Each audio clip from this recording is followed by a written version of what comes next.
All right. So today you try to understand about sensory epithelium.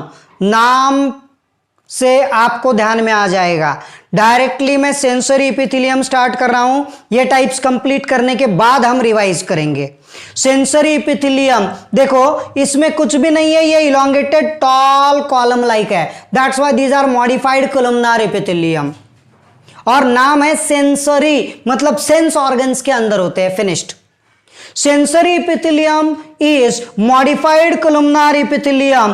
These are usually located in sensory organs like olfactory epithelium in nose.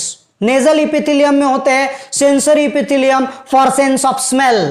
In ear, also these are located in ear for hearing. Eyes, photoreceptors होते हैं for vision. Also on tongue and in skin.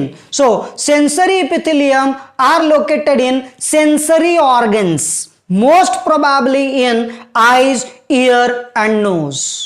They plays an important role in receiving the sense of smell, hearing and also touch, temperature, pain, pressure.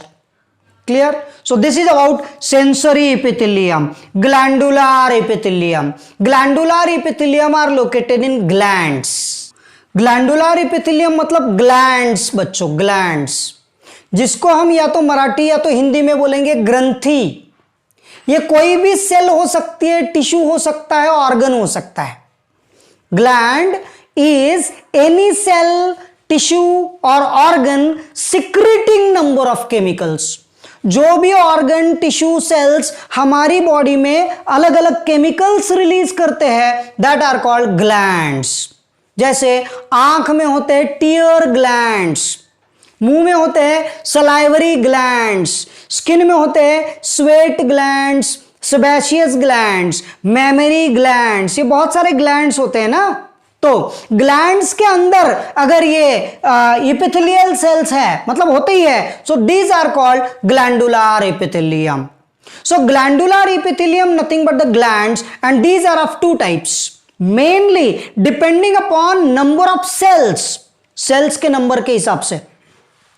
There are two types of glandular epithelium, that is unicellular glandular epithelium and multicellular glandular epithelium. मतलब unicellular gland and multicellular gland. जब single cell, एक single cell gland के जैसा काम करती है तो this is called unicellular glandular epithelium. Example आपको ध्यान में रखना है, गॉबलेट सेल. सीईटी में दिया नहीं है, एनसीईआरटी की बुक में दिया है. जो भी बच्चे एनसीईआरटी नीट का प्रिपरेशन कर रहे हैं उनके लिए बहुत इंपॉर्टेंट गॉबलेट सेल.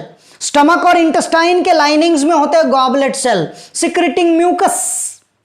और म्यूकस की वजह से वो एसिडिक जो भी डैमेज है, एसिड की वजह से होने वाला डैमेज का प्रोटेक्शन होता है स्टमक इंटेस्टाइन की वॉल में. Right. So here unicellular glands का एग्जांपल है goblet cell, located in the linings of stomach and intestine, secreting mucus. Clear? Then multicellular glands, मतलब बहुत सारे सेल्स होते हैं, अलग अलग शेप के ये ग्लैंड्स होते हैं.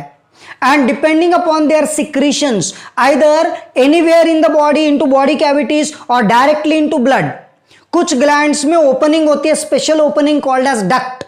अगर ग्लैंड में डक्ट है तो एक्सोक्राइन ग्लैंड, नहीं है तो एंडोक्राइन ग्लैंड. आप देखो, ध्यान में रखो, what are multicellular glands. Multicellular glands are consisting many different types of cells depending upon the presence or absence of duct. There are two types of multicellular glands, that is exocrine gland and endocrine glands. Exocrine gland को हम बोलेंगे बाह्य स्राव ग्रंथि, जिनका chemical body से बाहर या तो वो ग्लैंड से बाहर रिलीज होता है, कोई भी कैविटी में, ब्लड में नहीं जाता. That are called exocrine glands. ये glands में special opening होती है called as duct. Clear? So exocrine glands are the glands with duct. Glands with duct which secrete or pour out their chemicals outside the body or into body cavity. Example, salivary glands. Sweat gland, sebaceous gland, tear gland, कान में होते हैं ceruminous glands, wax producing glands, mammary glands, liver is the largest exocrine gland, ये आपको ध्यान में रखना है। एंडोक्राइन ग्लैंड्स, जो ग्लैंड्स में डक्ट होती नहीं और उसके कारण ये ग्लैंड के सिक्रीशंस डायरेक्ट ब्लड में जाते हैं, that are called endocrine glands. So glands without duct, ductless glands are called endocrine glands. These glands secrete, pour out their chemicals directly into blood. Example, thyroid gland, pituitary gland, pineal body और adrenal gland, बहुत सारे glands है जिनके hormones directly blood में जाते हैं, that are called endocrine glands. Some glands are mixed, like pancreas, pancreas में दोनों पार्ट होते हैं, exocrine part and endocrine part. So this is about glandular epithelium.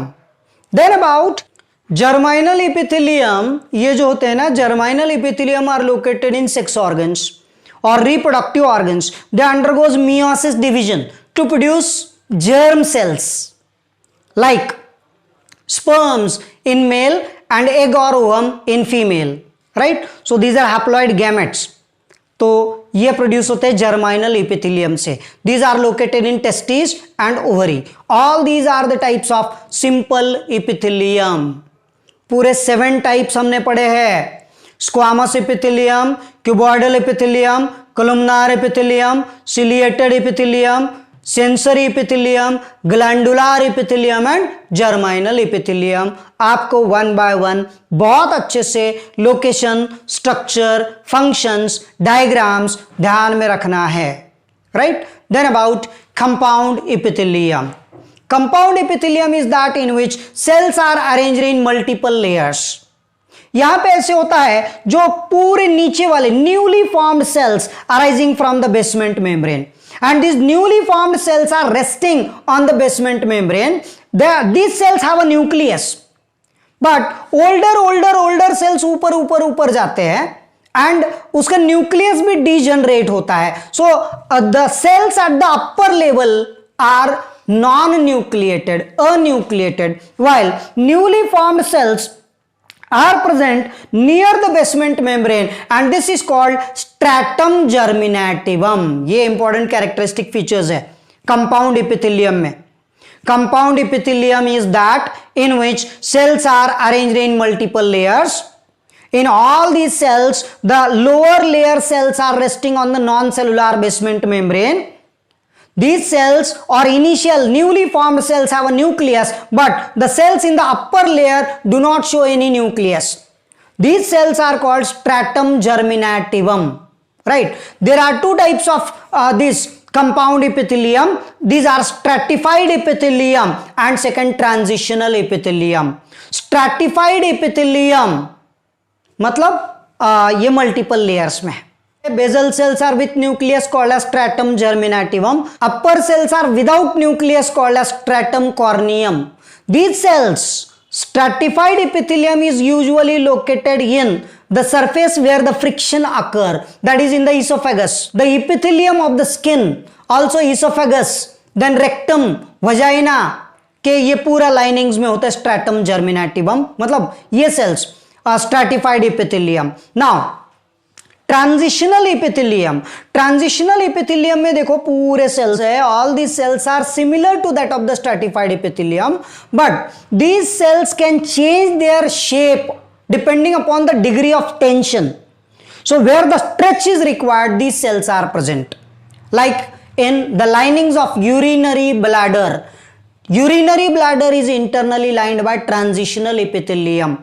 वहां पे जैसे जैसे यूरिन कलेक्ट होता है तो स्ट्रेच होता है, तो वहां पे होता है transitional epithelium. So all these are the types of epithelial tissues, simple epithelium and compound epithelium, right.